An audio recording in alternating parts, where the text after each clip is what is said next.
It was just like any other day with Sonic and Heroes, meaning that they were stopping Eggman's plans, and this time the doctor was planning to turn water into oil and buy in the humans to work for his Eggman empire in submission. However, Sonic the Hedgehog and his gang were able to stop him before his plan could be reality. They took down on each and every robot, and they even separated the oil from the water, combining the two as toxic liquid by quickly gathering the oil and placing them in the compost bin. Afterwards, the heroes even entered the control room, where Dr. Eggman began to throw a tantrum like a kid. He growled and shouted, "No, no, no! Years of academy training in evil is wasted." Sonic then walked in and towards his archenemy to talk for him for a second. "Sorry, Eggman," he said, "but you can't match your plans with our skills, as we are Sonic heroes." The Blue Hedgehog then turned to his friends and said, "Come on, guys, let's get out of here." They all agreed, and they left the control room. "I hate that hedgehog!" Dr. Eggman shouted at the top of his lungs. While they were leaving the base, Sonic and his friends were chit-chatting and patting each other's backs for the compliment. "That was great," Tangle cheered. "Did you see how me, Lavinia, and Katarina managed to work together and taking these robots down?" She began to reenact the events that took over earlier. "That was so cool," Silver said. "Thanks to goodness that we stopped Eggman's plans once again," Styx said. "I knew Baldly McNosehair would have probably come up with something harmful for the environment," Tails said. "This is such a great day." "I agree with you, Tails," Sonic said. "And because of your hard work, I think it's time we all take it easy for a while." "Like a vacation?" Lavinia guessed. "Exactly," Sonic answered. "And oh, great idea, Sonic," Amy said. Everyone else agreed with their decision, with everyone except Tangle, who became bummed out. "Aw, man," she groaned. "Not another vacation." "What's wrong, Tangle?" Jewel asked her best friend. "I don't want to go on a vacation," Tangle said. "Why not?" the Beetle asked. "I don't ever want to go on a vacation again," Tangle answered. "Not like what happened last time." "What happened last time?" Whisper asked. "I went on a vacation with Jewel and the rest of the villagers to a museum," Tangle explained. "It was so boring that I couldn't just stand having another one." "Maybe this one wouldn't be too bad, Tangle," Blaze said. The lemur was trying to protest on vacations weren't her thing anymore, but she didn't want to make a fuss over it. So she crossed her arms and muttered under her breath, "Yeah, if you say so."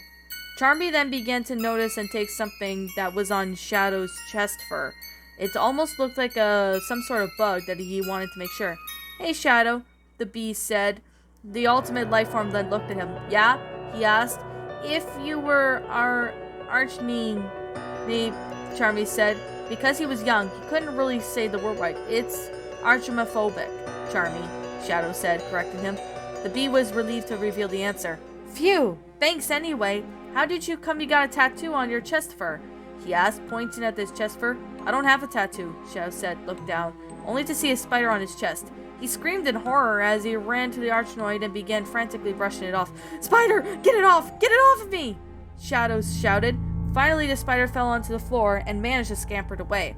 After the horror ordeal was over, the Black Hedgehog took a moment to calm down by taking deep breaths. "Oh, my chaos," he said. "I hate that." Knuckles snickered a bit before he began to taunt Shadow.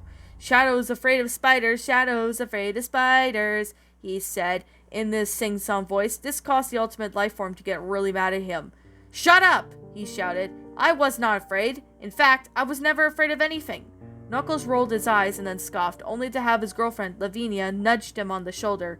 Shadow said, "I have taken it back arms down, and I even found out the jackal with my ultimate life form skills, so there's nothing wrong in the world that can really scare me. Not even that." He was standing on the ground, and the spider came down beside him. Shadow gulped at the sight of it and began to sputter. Sp. He became so overwhelmed that the creepy crawler suddenly fainted. "Shadow!" Rouge exclaimed. She immediately came to her boyfriend's side and waved her hand at his face at him. "Shadow, honey, are you okay?" Rouge asked. Lavinia looked at her ancient boyfriend with a shovel. "Knuckles, what did I tell you about mocking Shadow's fear?" she said. "Sorry, babe," Knuckles said. All of a sudden, a rat appeared out of nowhere and ran next to Lavinia the cat, and she screamed in fright and jumped into Knuckles' arms for comfort. Then Amy felt something touching her, and she looked and whipped out her Pico Pico hammer and began swinging at it. Tangle was trying to dodge the pink hedgehog's hammer after her tail accidentally touched her. In an instant, everything went amok, almost everybody having their own personal crisis. Sonic and Tails then looked at them friends before they could look at each other with their annoyed facial expressions. They considered on how much a perfect time would be to start their R&R time. Vacation? Tails asked. Vacation, Sonic answered. Later on that day, everyone packed their things and loaded up in Tails' RV. Then they hit the road. They decided to go on a road trip on the station square near the beach to prevent any boredom from getting away from their fun. Katarina decided to put on her CD from some children's music. When Vector heard something, he begged and pleaded on his knees for his female investigator to reconsider. Katarina, no, he pleaded. Please don't do it. It's torture. Come on, Vector. It's not that big of a deal, Katarina insisted. You'll be singing along it too in no time. Oh, she'll be apples, Marine argued. I'm too old for this babyish music. This music reminds me of my childhood, Blaze said, sipping her frappuccino. Jasmine sighed. I remember when my mother used to sing me this song when I was just a baby bat. The mute bat then really loved the song so much that she began to sing the song. Almost everyone loved Jasmine's performance, and while the slow clapped in to show a little bit of an arrangement encouragement for support. That was beautiful, Jasmine, Cream said. I'm with Cream, Lavinia agreed. You did memorize the song so well. Yeah, at least that she signed it, at least, or singed it, Knuckles said, placing his hand over his head. I hate that song, Shadow said, covering his ears. Tell me about it, Sonic groaned. He also covered his ears as well. It's giving me a headache just listening to that. Oh, come now, dears, Vanilla said, sipping her tea. You don't want to hear Tails complain, do you? Tails, who was driving the RV, had his earbuds on to block out the childish music. But just when his name was heard, he took out his earbuds and listened to the conversation. Huh? Tails asked. Did you say something? Barely a minute later, after the song ended, Tangle was already started to feel the boredom on the road trip. Tangle, Jewel asked, are you okay? The lemur turned around to look at the beetle. Yeah, I'm okay, she said. I'm just bored. Don't worry, Tangle, Whisper said. It's going to be fun. Once we get to our destination, you'll have the vacation of your life, Amy said. Sonic chimed in, and just think of it as an adventure, he said. An adventure that you'll never forget. Everyone began to sing a song about vacation and wished that they didn't have to go home. During that time, Tangle began to cheer up a little bit. Can't seem to get the mind off of you. Back here at home, there's nothing to do. Now I'm in that way. I wished I'd stayed. Tomorrow's a day of mine that you won't be in. When you look at me, I should have run, but when I thought of it just for fun, I see I was wrong, and I'm not so strong. I should have known all along. That time would tell. Wreck without you. I thought I'd forget. 2 weeks after you. And I still haven't gotten over you yet. Vacation. All I ever wanted is a vacation. Had to get away. Vacation. Meant to be spent alone. Vacation. I all ever wanted. Vacation. Had to get away. Vacation. Meant to spend at home. Can't seem to get my mind off of you. Back there at home, there's nothing to do. Now that I'm in that same way, I'd wish I stay. Tomorrow is a day of mine that you'll be in. A week without you, I thought I'd forget. 2 weeks after you, and I still haven't gotten over you yet. A week without you, I thought I'd never forget. 2 weeks without you, and I still haven't gotten over you yet. Vacation. All I ever wanted. Vacation. Had to get away. Vacation. Meant to spend alone. Vacation. All I ever wanted. Vacation. Had to get away. Vacation. Meant to be alone. Vacation. All I ever wanted. Vacation. Had to get away. Vacation. Meant to stay alone. Vacation. All I ever wanted. Vacation. All had to get away. Vacation. Meant to spend alone. After a few hours of being in the RV, the sun was starting to set and everyone was starting to get bored and tired. There were some looking outside, only to find nothing but trees. Others were just simply looking at their phones, or just simply having a small conversation to keep them entertained. Sonic had just woken up from his nap, and all roughly an hour or two ago. However, he did feel dead tired. He sat up and groggily asked, Hey Tails, how much longer do we have until we get to the beach? It'll roughly take about a day or two to get there, Tails answered. When the young fox turned to his friends, he saw that they needed to stretch their legs. If it's possible, maybe we could find some place to rest for the night, Tails said. But where, though? Knuckles asked, while stretching and yawning out of exhaustion. Tails then shrugged his shoulders and sighed, I don't know. Luckily, they spotted an old cabin in the middle of the woods, and once they made their discovery, Tails drove the RV right towards it. I think this might be a perfect spot to call it a night, he said. After Tails had managed to park the RV in near the cabin, they all got out to take their place in the cabin and call it a night. Are you saying that we're gonna sleep in this old thing? Rouge asked. It's a cabin, Rouge, Tails said. We had a wave a bit of laughter before she could speak. No, that's not happening, she protested. Sorry, wrong number. I'm with the wave on this one, Rouge said. There's no way I'm sleeping in this dusty old cabin. Before the bat could even swallow and could walk back to the RV, Sign protested by saying, Come on, guys, we'll stay here, but this is just for the night. And once the sun rises, we'll be back on the road, not wanting to argue with the blue hedgehog. Rouge and Wave reluctantly agreed to sleep in the cabin for just one night. I guess, Wave said, crossing her arms. Whatever, Rouge said, rolling her eyes. Why can't we just check in a hotel? Wave asked the bat under her breath. Tails opened the door, allowing himself and every one of his friends to access inside. They looked around the living room and saw that not much had been inflatable for years. This place needs some dusting, Vanilla said.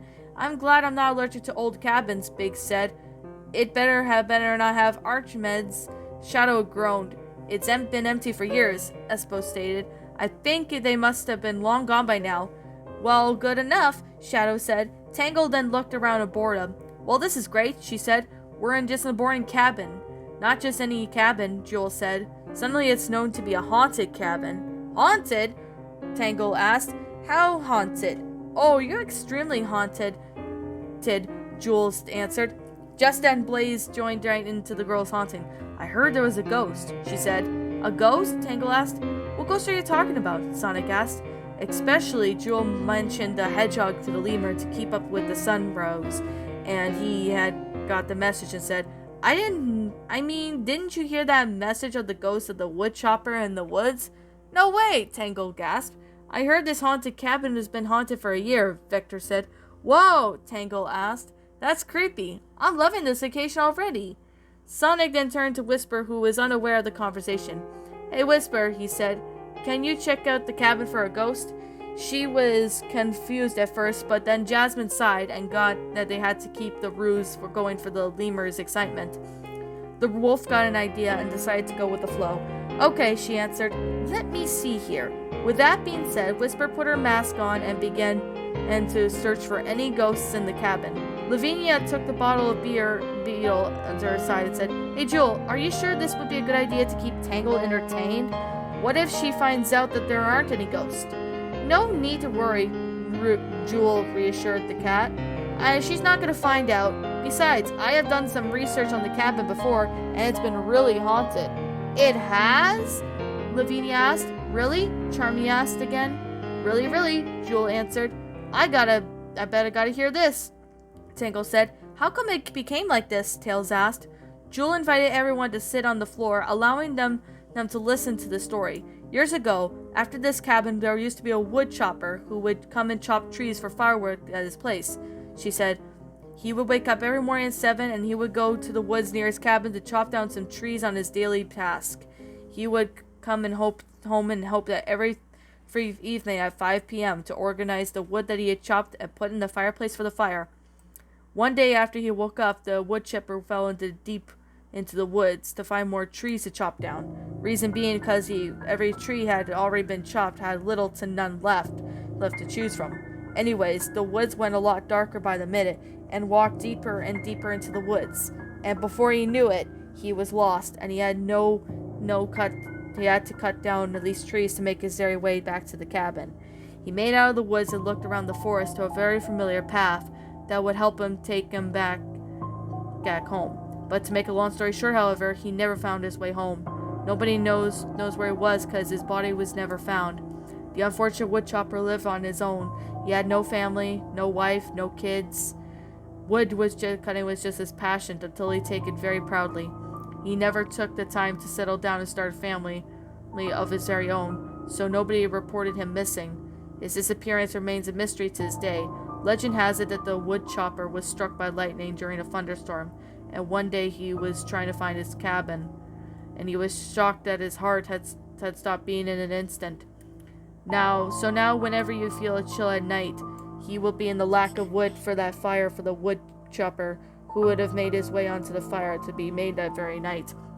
His ghost will still continue to haunt the cabin for those dare to enter there.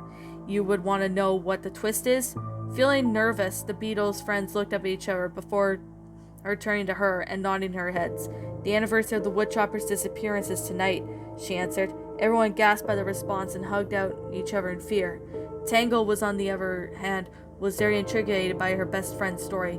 Tonight is why we should respect his ghost by gathering some wood for the fire, Jewel explained. What will happen if we don't? Tails asked. Then he'll come to the cabin with his trusty axe, and Jewel said, leaning towards her friends, we will all become his food. Everyone all screamed in fright by the Beatles' story.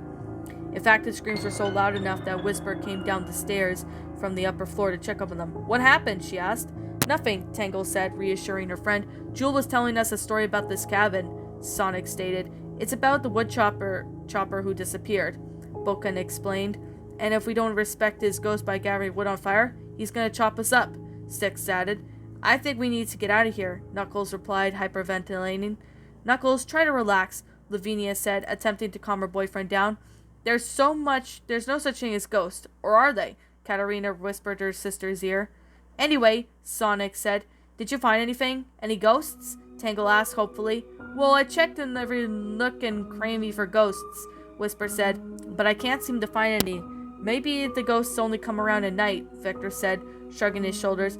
I don't think that's necessarily true, Victor, Espo said. Katarina began to take notice of the sun setting all the way down. Well, if we're gonna spend the night then, she suggested, maybe we could start gathering some wood for the fireplace.